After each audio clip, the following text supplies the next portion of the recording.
So, hello, welcome. I am Daniel Simpson, and I am joined by Simon Atkinson, who is the author of a fascinating book that we're going to be using really as a springboard for discussion today. I've got a copy of it lying around here somewhere. Yeah, Krishnamacharya on Kundalini. A couple of kind of resonant names there in the title of the book, and I thought it would be helpful.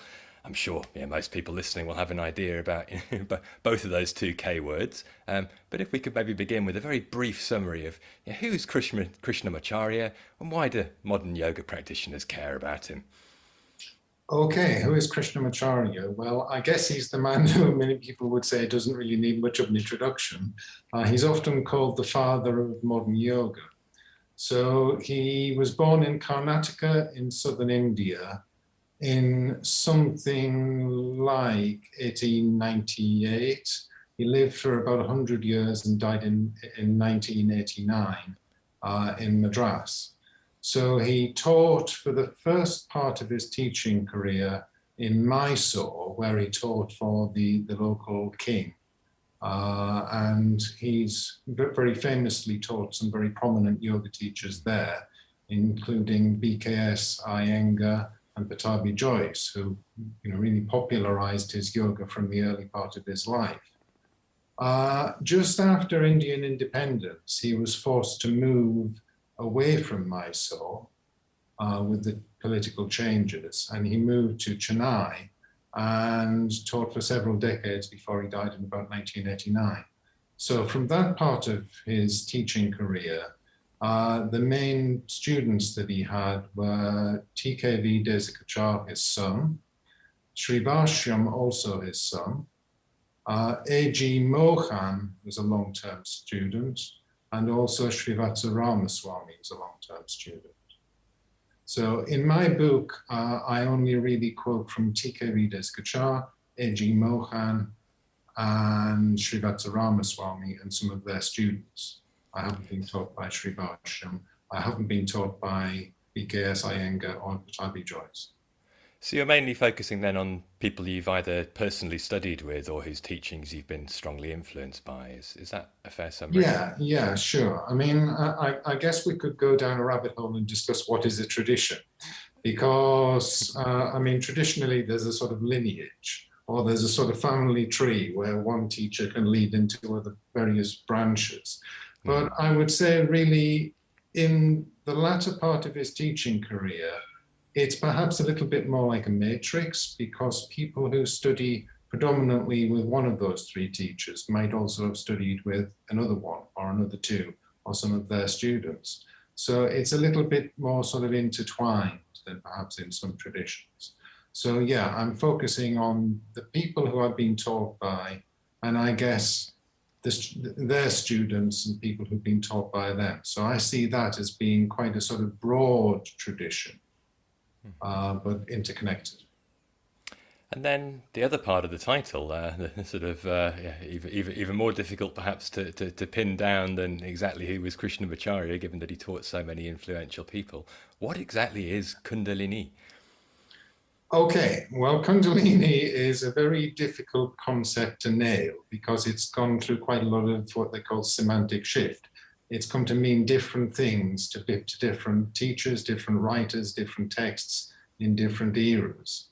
So we have a sort of standard description of what Kundalini is, allegedly, and that's that it's a coiled energy that lies at the bottom of the spine. And through various yogic practices, it can be made to release itself, rise up the spine towards the top of the head, and lead to samadhi or the turiya state, or maybe lead you towards heaven if you're dying. So that's become the more sort of standard model. And there are 6+1 chakras along the Sushumna Nadi that leads from where Kundalini starts to where Kundalini finishes at the top of the head. However, and this is what my book is all about, Krishnamacharya had a completely different conception of what Kundalini is. To him, Kundalini was a blockage to the Sushumna. So far, that's the same as in the more common model. But to Krishnamacharya, it's not Kundalini that rises to the top of the head, it is prana.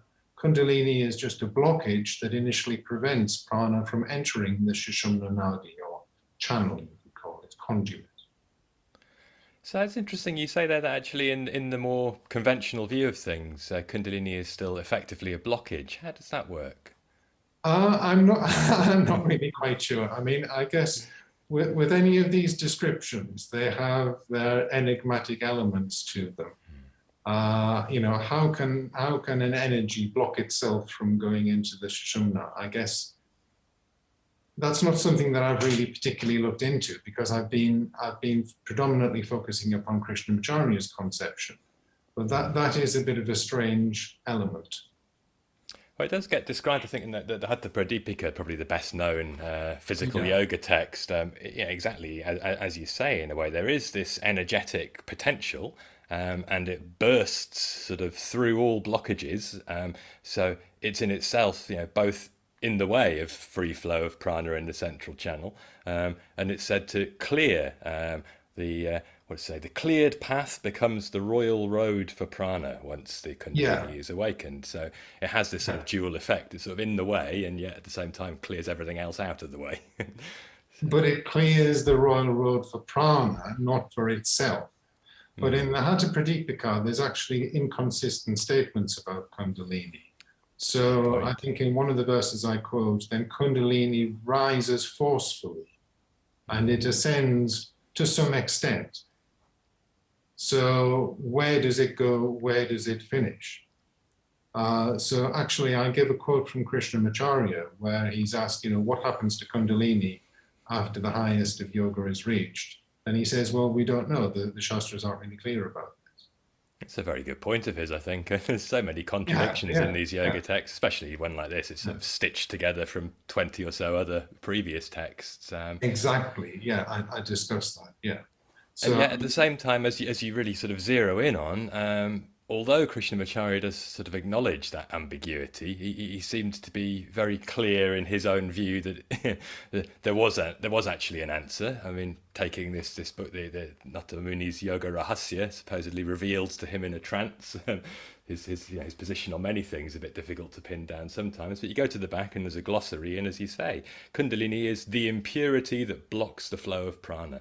So that's the way it's defined, and he seems to have promoted that view quite strongly. Is there any ambiguity left in the tradition that's descended from him, or has it, as you were sort of talking about in your book, become almost like an inflexible view that there is this one way of seeing it? Well, I guess it depends where you look. I guess it depends who you ask. So I think if you look at the writings of Srivatsa Ramaswamy, then Srivatsa Ramaswamy's background is as a smarta. So in that tradition, then the emphasis is more upon Advaita Vedanta rather than Vishishtadvaita Vedanta, which is more associated with Krishnamacharya's background. And he really gives different options about how we can conceptualize Kundalini. We can conceptualize it like Krishnamacharya does, as being a blockage that prevents prana from rising. And we can conceptualize it as representing avidya or illusion, or we can represent it as an energy that rises. So Ramaswamy says, okay, well, take your pick, whichever one makes sense to you, you can go with that. So he's really not very dogmatic at all. He's very open-minded.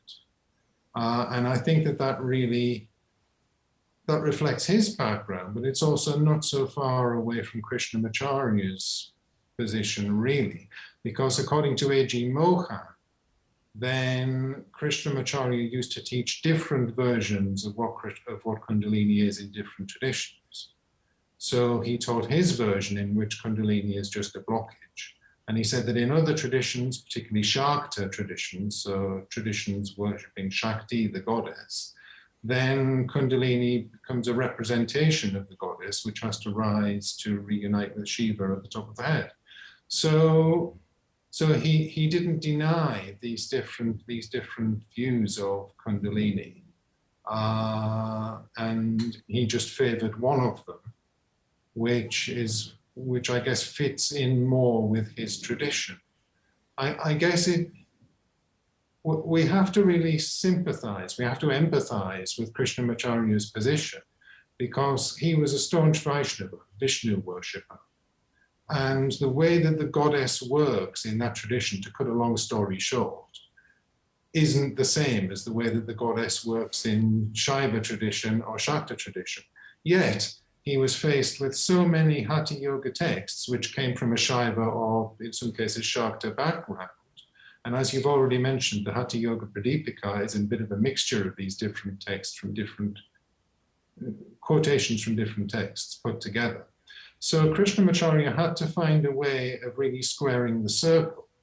He didn't want to completely reject texts like Shiva Samhita, Giranda Samhita, etc., which were from a Shaiva background, but he had to find some way of conceptualizing Kundalini that wasn't completely denying the validity of the Hatha Yoga tradition, of all the techniques and the imagery that is used. So I describe in one chapter of my book about how his conception actually didn't come from his Sri Vaishnava background. Contrary to what has been written, there were some claims made in a translation of the Yoga Yajnavalkya that were attributed to Vedanta Deshika, who lived in the 13th, 14th century. And I show that those seem to almost certainly be false. So Krishnamacharya didn't base his conception upon Sri Vaishnavism proper. Instead, he turned to the Agamas, so the Vaishnava traditions that actually influenced Sri Vaishnava tradition. So this is rewinding the clock back to the tantric days that also gave birth to, the same ideas that gave a different flavor in Shaiva texts. Yeah, so in these Agamas of Pancharatra and Vaikanasa, then certain texts in those traditions, I mean, I've only looked at really a part of these traditions. These are vast traditions in their own right. And I hope that somebody more qualified than I am will actually take this forward and do a more systematic view across the whole of Pancharatra and Vaikanasa. But if we look at Pancharatra and Vaikanasa, then Pancharatra unapologetically incorporated tantric elements into its Vaishnava tradition. But because of the differences in perceptions of the goddess, then it wasn't really possible to adopt a Shaiva position. So they redefined Kundalini as a blockage.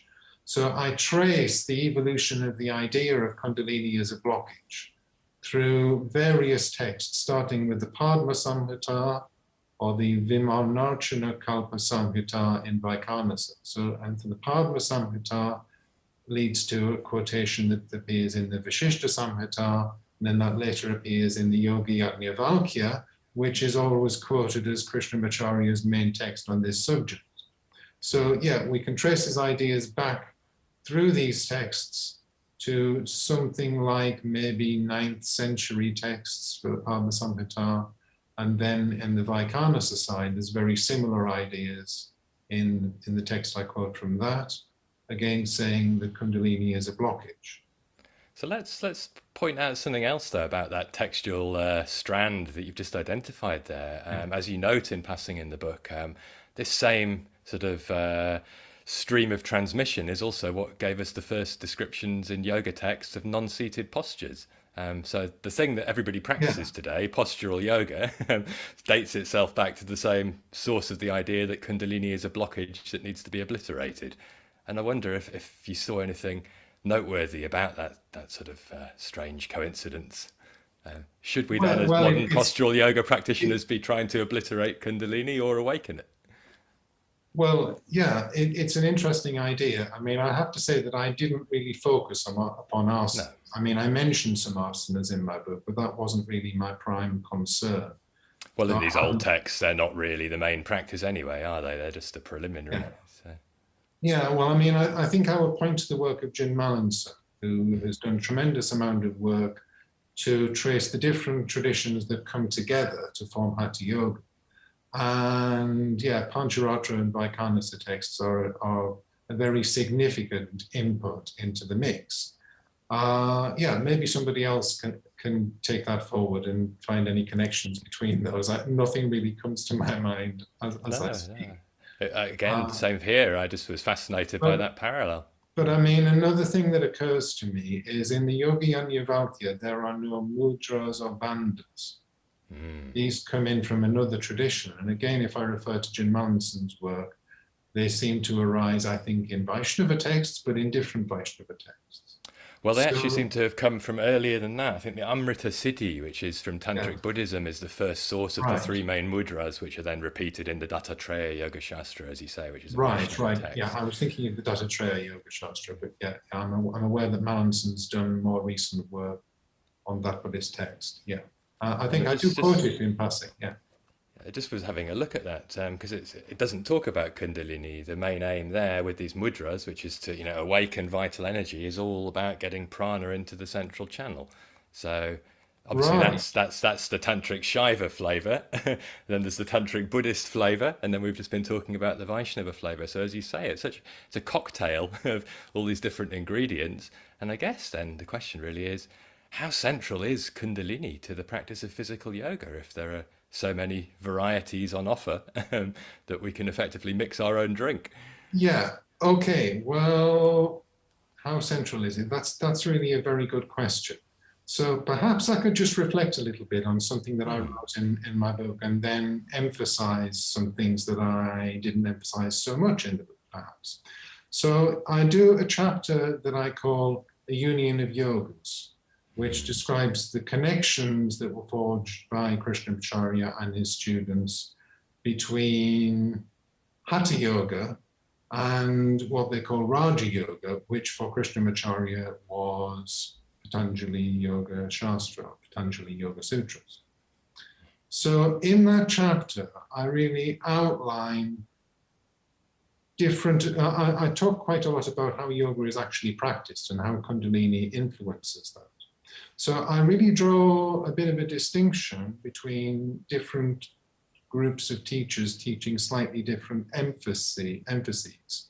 So perhaps I could mention Paul Harvey, who was a senior student of TKV Desikachar for a long time, and somebody that I've studied with quite a lot in small groups. So I quote from Paul Harvey an article that he did about different ways of practicing pranayama. And he argues that the best way to start practicing pranayama is to do it according to Patanjali, to achieve mental and emotional stability, rather than to dislodge the Kundalini blockage and have prana going to the top of the head.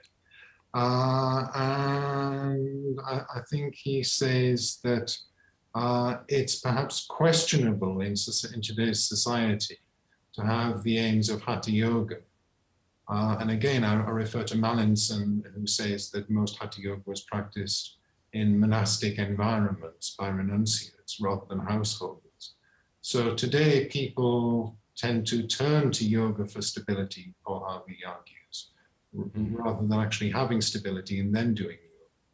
So he argues that it's much better to start with Patanjali Yoga, which emphasizes the exhalation, mental stability, rather than dislodging blockages. But Harvey does teach Hatha Yoga and Raja Yoga together. And he emphasizes in that article that he would teach a Hatha Yoga approach to pranayama to students who are ready for it and have the space to accommodate dislodging blockages in everyday life, everyday society. So his emphasis is on starting with Patanjali, but perhaps leading towards a more Hatha Yoga approach for those students who are ready for it.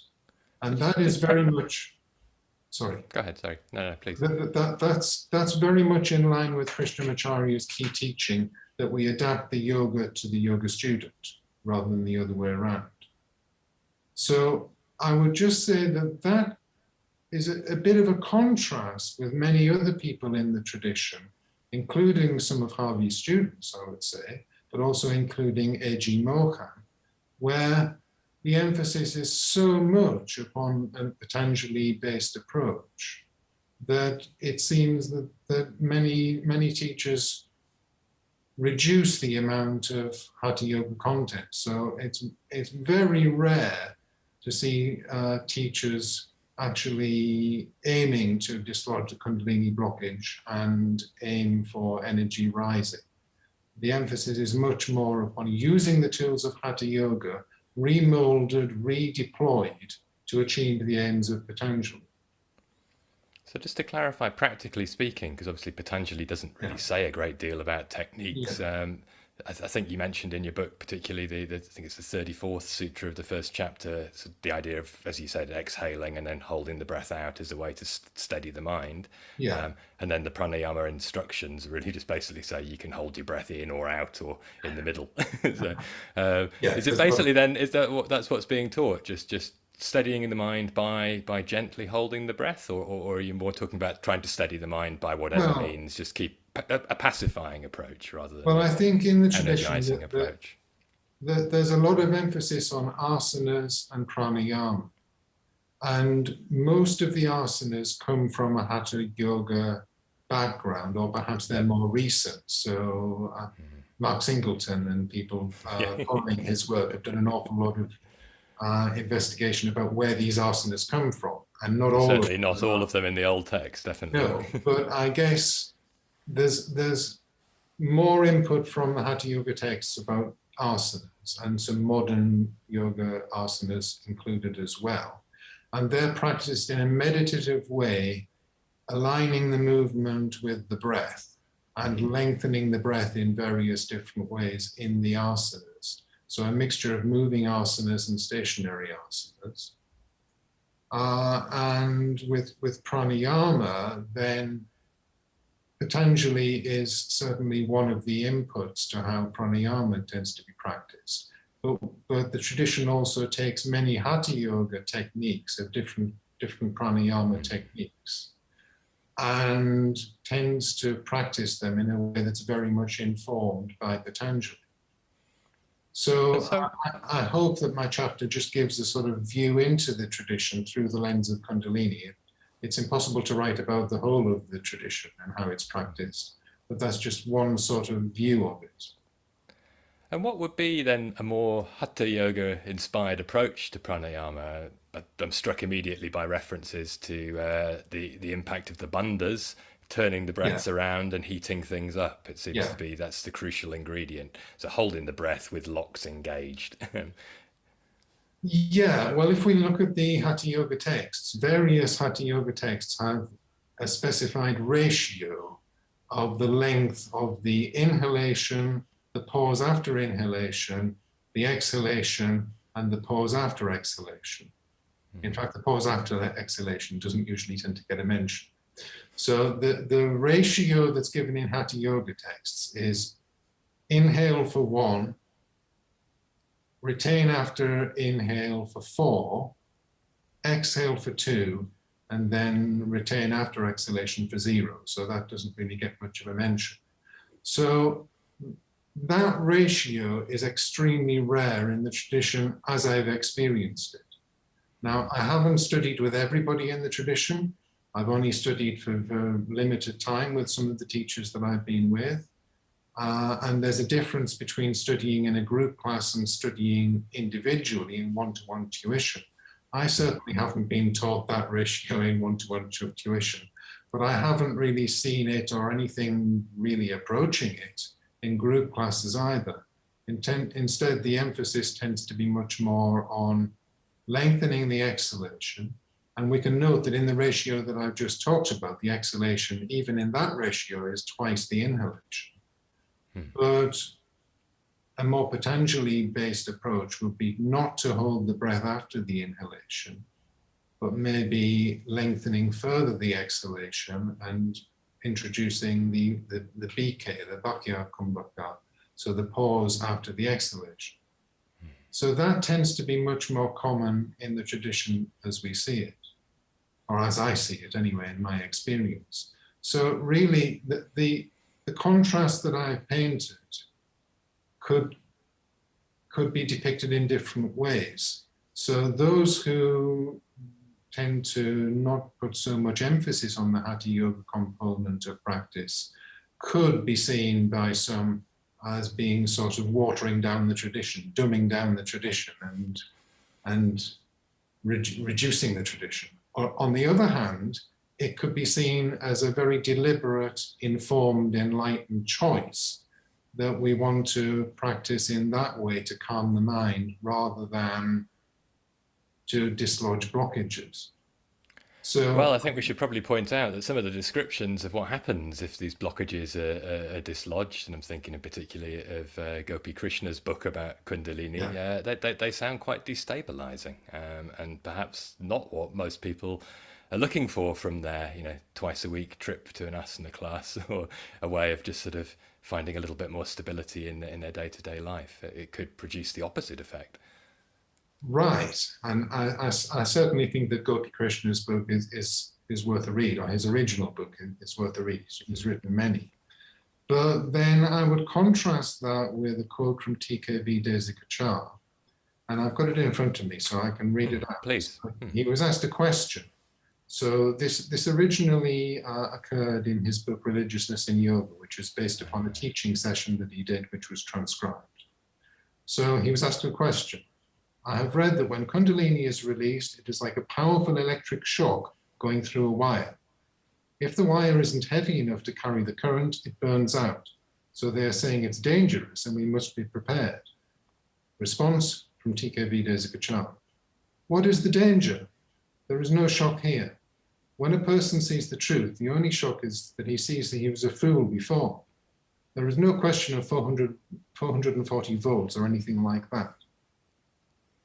So TKV Desikachar's description of this is very different from accounts like that of Gopi Krishna. Or even just of the basic structure of Hatha Yoga teachings. I mean, the second chapter of the Hatha Pradipika warns very clearly that pranayama can, basically be likened to, engaging with a wild animal. You have to do it very slowly and carefully, or it might kill you. And therefore, the whole idea with asana practice is to get the body stabilized to be able to withstand a particular force. I mean, the word hatha obviously means force that's going to be channeled through the body to try and have that effect of removing ignorance, dissolving the mind. The ultimate goal of yoga is the same, whichever system we look at throughout the history of yoga. It's to see beyond conditioned confusion, but the methodology is obviously different, and energetic awakening is what in a way distinguishes physical yoga from just the meditative practices that were there already. So you're right, it does seem a distinction. But I'm curious, and when you read that, and you make this point quite clearly, I think, in the concluding chapter, that sort of rules out, what is somebody to make of that if they do experience an electric shock-like effect, that they haven't, achieved anything yogic, and in some ways almost have been suggested to have had the wrong experience. Is that something that teachers should be cautious about, thinking about the effects that might arise, whether they're promoting them or not? Well, yeah, I mean, I do challenge that in my conclusion based upon everything else that I've really said in my book. But at this point, can I just maybe reflect a little bit on TKV Desikachar, because in my book, it is an academic book, and I give quite a lot of critical analysis, not just to what TKV Desikachar has said, but to what many people have said. So I aim very much to be fair and accurate. I've been taught in this tradition since the 1990s, and TKV Desikachar, to me, is a great man, and he's really affected my life. I've only been taught by him on a handful of occasions in person, in groups. But I've been taught a lot by his students and people trained by his students. And my life will be very different. My life will be much worse now if I hadn't received that teaching.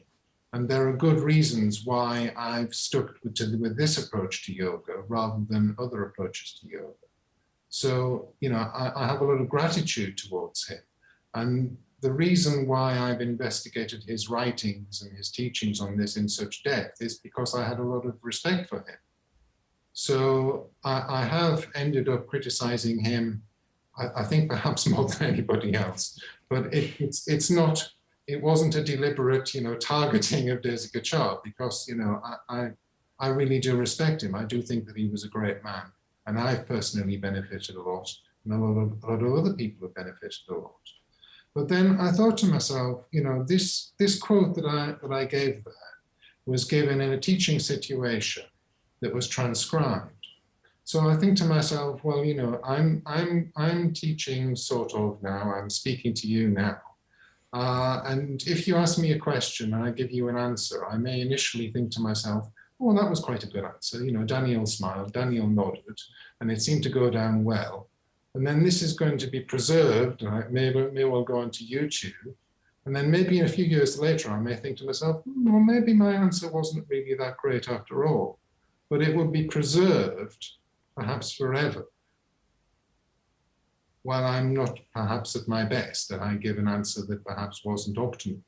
So, I mean, you've got to empathize with Desikachar because he's done so much for the tradition.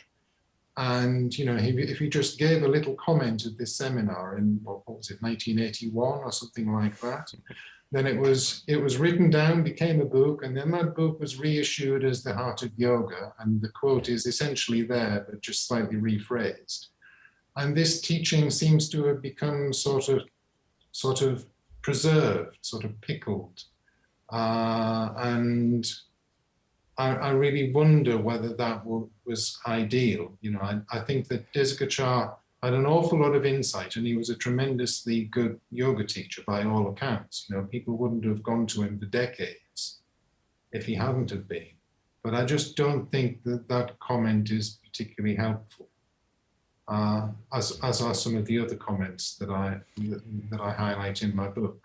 Well, as you've gone to great lengths to demonstrate, that's not really the only time he was sort of putting that point of view across. It's perhaps the most sort of eye-catching or jaw to the floor version of it, but the various mistranslations, misrepresentations, playing a little bit fast and loose with traditional facts, including, as you mentioned earlier, sort of misquoting or misrepresenting the work of the guy he was named after. That's there. It's happened for a reason, I think, to emphasise one point of view over other points of view that he was perhaps less keen on. And so I think, it's important to do the work that you've done to demonstrate that. And obviously that doesn't go down so well within the tradition. So I wholly understand why you want to emphasize that, you have a lot of respect for it and have, gained a lot from it. But nonetheless, we are still left with this conundrum. And the most striking criticism that arises at the end of Desikachar is that he did all this based on a sort of doctrinal, text-based, preference for one point of view, rather than what really yoga is all about, an experiential perspective on things that led him to think that was the highest truth.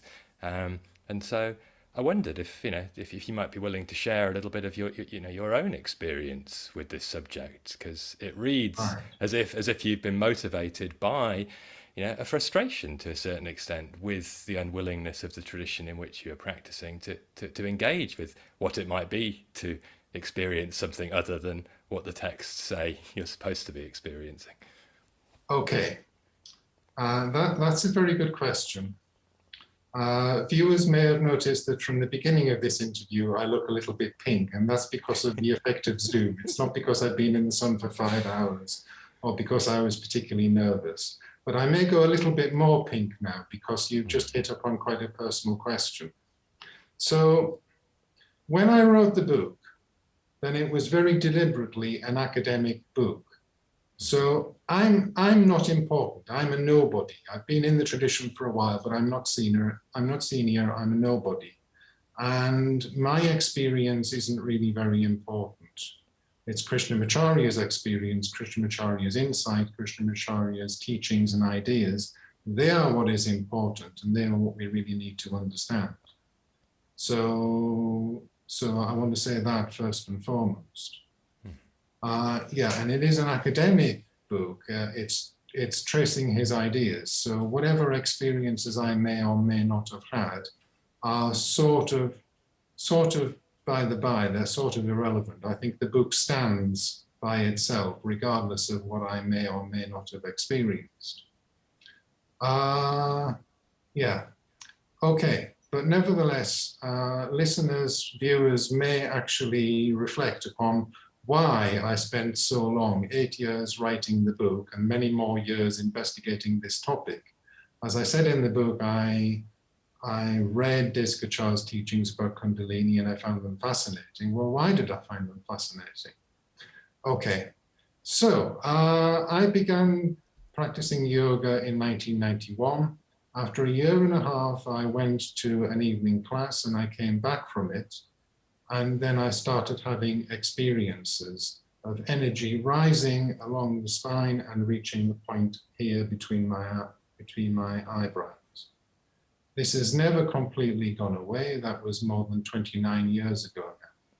So I began to understand my experiences through the perspective of writings on yoga. Initially, The Heart of Yoga by T.K.V. Descartes.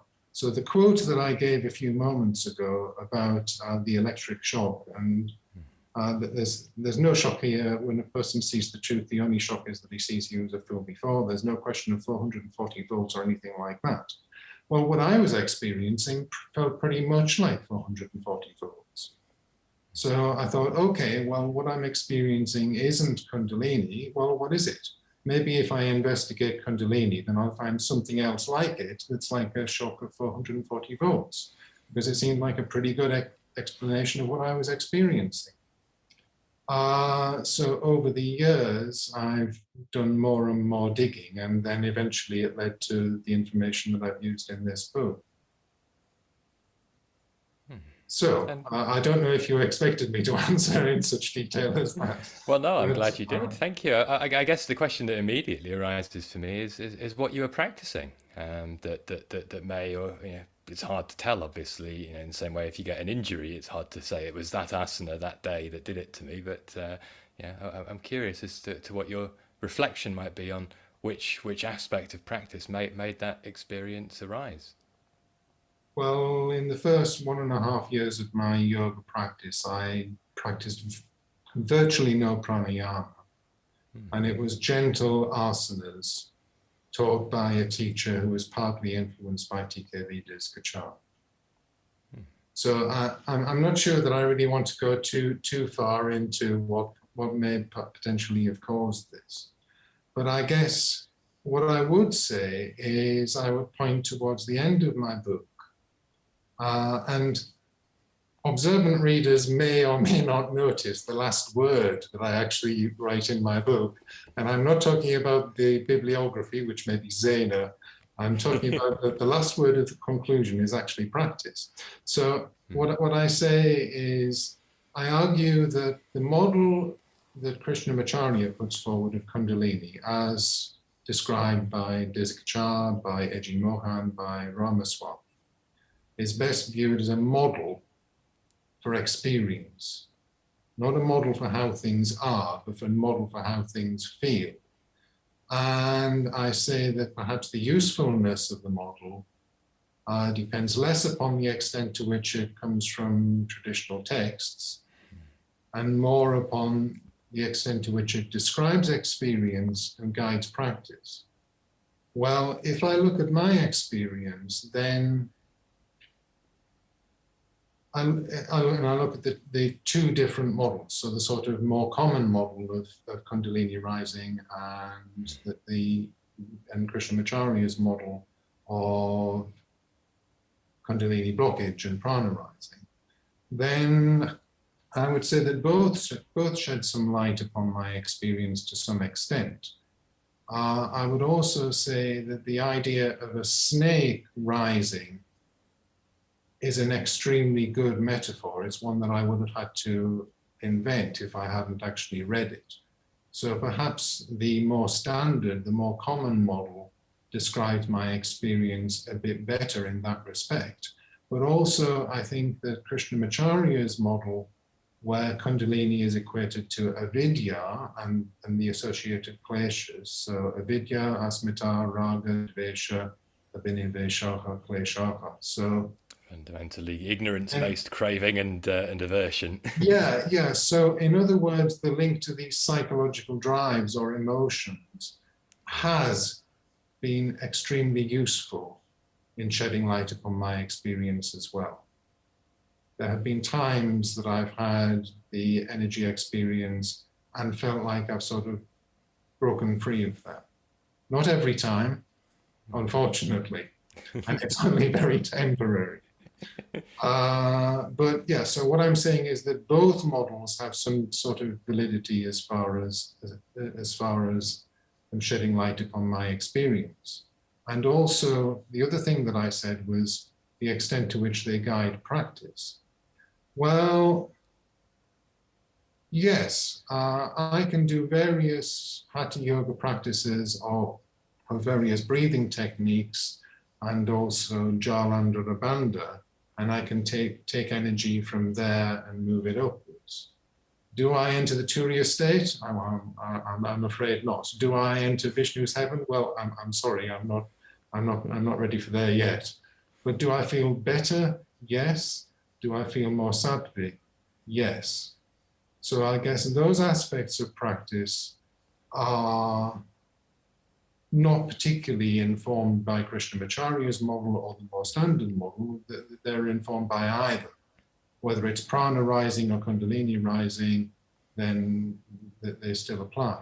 But I would really come back to what I said a little bit earlier, because I drew a distinction between types of yoga or approaches to yoga in which it's common to have a very hatha-based approach in order to break barriers and have Kundalini rising or prana rising.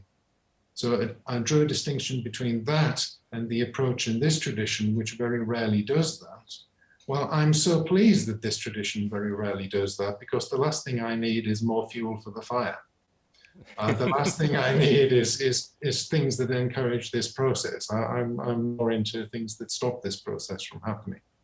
So I'm reminded of a phrase by A.G. Mohan that yoga should be filing, not chiseling. I would argue that the approach in this tradition, based more upon Patanjali, feels to me much more like filing. I would argue that some of the more traditional hatha yoga techniques to remove the Kundalini blockage and send energy upwards, then that's a bit more like chiseling. So yeah, I think both the standard model and Krishnamacharya's model both have some validity, both shed light upon my experience and my practice. Thank you for sharing that. That's really interesting to hear, especially, given that you are willing to say that you've had experiences that standard model help to make sense of. Even in light of that, you're not necessarily convinced that presenting that as the blueprint for practice would be as helpful, perhaps, as you say, something that can stabilize and be grounding, especially for modern Western householders, which is the majority of the yoga practitioners who'll probably be listening to this conversation. But just it's very interesting, I suppose, because in the end, then is Kundalini important or not? I suppose becomes the question again, as we've already visited once. I have in my own yoga experience not had that sort of electric shock like effect, except in the context of just a free flow of energy around the body, which leads me to wonder whether Kundalini and prana, as some of the people you quote in the book suggest, might actually just be different ways of talking about the same thing, just a subtle experience of energetic embodiment. Yeah, well, I think we have to have some empathy for people trying to conceptualize this, and it's been conceptualized in different ways. So in various traditions over the centuries, there's been agreement that something rises, but they haven't agreed about what rises. So Kundalini, prana, jiva, or the self, or even semen as well. So it's linked to sexual. Got to keep that semen in the head. Turn yourself upside down for 3 hours a day as well. Yes. Yes.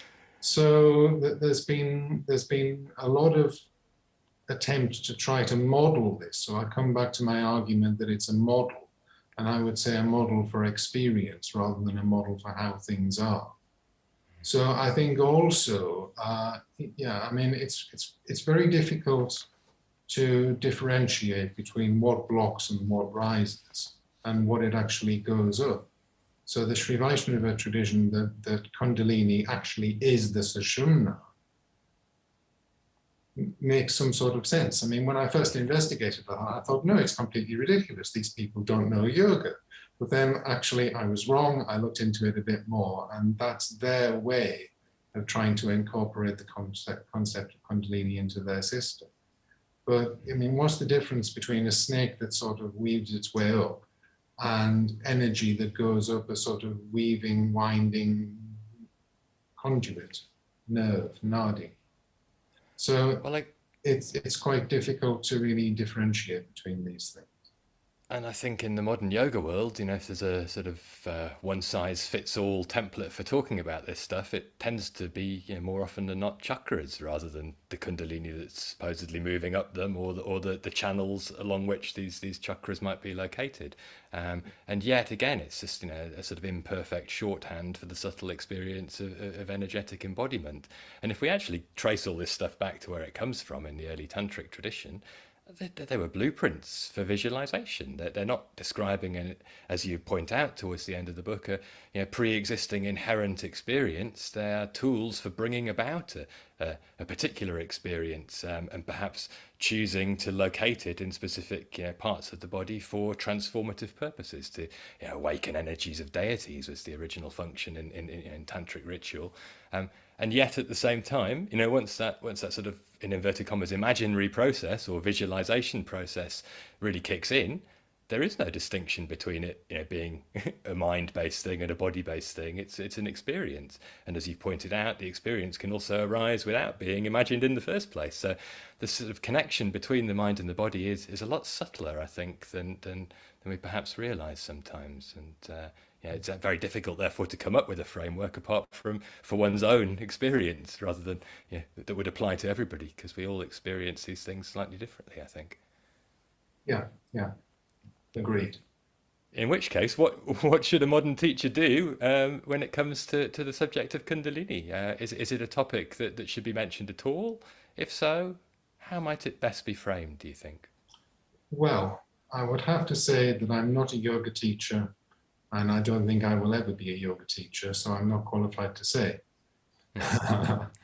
As a yoga student, then, which class would you feel more comfortable in? Let's maybe. Well, I would feel more comfortable in the broad tradition following the latter-day teachings of Krishnamacharya, in which the emphasis is more upon calming the mind rather than stoking the Kundalini and forcing energy upwards. So I'm very much comfortable. I'm very pleased that I've ended up in this tradition. I think, well, I don't know how common experiences like mine are. I suspect that, well, many people in this tradition would actually use Kundalini as a model for addressing the sort of experiences that I've had. And there's a diversity of experiences. Not everybody's experience is going to be like mine. So the two one-to-one teachers that I've had have been great in trying to address the issues that I've been experiencing. But I think that some people in the tradition just would say that what I've experienced, what people like me experience, is nothing to do with Kundalini, because there's no question of anything like an electric shock rising. So I don't know how the tradition would really react to this. I don't know how many people have experiences like this. I don't know how common it is, perhaps not very common. But I would say that it's important to know about this in case a teacher has a student that does have these experiences. I think it's important to know what to do. But I'm not the person to really stipulate that, because I'm not a qualified yoga teacher. Well, fair enough, and I think many people who bear that designation may not necessarily be qualified to deal with the more extreme things that can arise. Certainly not what you're taught on the standard 200-hour teacher training, how to integrate Kundalini experience. Well, one plea that I would make is not to view people like me in a sort of judgmental way. So I think that there's a tendency to either view these sorts of experiences as pathological. Perhaps that would be the tendency of modern Western medicine. But then there's also the tendency of some people to view these as oh wow, you've had such great high spiritual experiences, and you must be on such a high level. Well, that's not really how I feel. That's not really my day-to-day life. If you knew me a bit better, then you would realize that I'm not like that. So let's just be sort of non-judgmental about experiences like this. And let's just bear in mind the favorite sutra of T.K.V. Desikachar, which is Hayam Dukkam Anagata. Future suffering should be prevented. Yes. So let's view it in that way. Let's try to make people's lives better, clearer, and have less suffering, rather than trying to be judgmental about people who have higher experiences, lower experiences. It's just, it's like, how far can you bend forward in your Paschimottanasana? I can do it more easily than you can. I must be a better yoga student. So it's a sort of spiritual materialism that creeps in 100%. sometimes in trying to label people as either higher or lower. Well, people just have experiences or they don't have experiences. And let's try to live our lives in a way that creates as little suffering as possible. That's a very helpful way of seeing it. Perhaps then almost to expand the perspective to be able to accommodate a range of experience and a range of preferences, but in the end, not really chasing an experience, because after all, yoga is about going beyond the things that come and go, and all experiences come and go. So in the end, the steady mind is really what matters, and ultimately, even the end of the Hatha Yoga text, you're left with that. They return to the same place in the end, even after all the energetic fireworks. So that seems to me a good place perhaps to end the chat just for now. But I'm really grateful for your willingness to share a little bit of your own experience, especially when put on the spot like that. It's very kind of you to do so. I hadn't planned to say as much as I have said, and I wonder whether I might regret it. I don't know. I hope not. I also hope not, because I think It's what out you've said there. is actually... I'm out of the closet. I've come out of the closet. Well, I think what you said is very helpful, and it's very refreshing, I think, to hear, from that perspective, both sides, really, that, it's an experience that you had, and you see some validity to interpreting it in one way, but at the same time, from a day-to-day point of view, there's another way of seeing, and so there is some merit in this tradition that you have, some might say picked to pieces in this very good book, but with at the same time, as you say, discernment. You haven't just gone out to rubbish things. You've gone very carefully to try and introduce something that's quite often lacking in, especially lineage-based yoga systems, critical thinking, and the ability to hold two conflicting thoughts in the head at the same time, rather than needing to make one go away to justify the other. So I salute you for that, and thank you again for sharing your thoughts today. Thank you.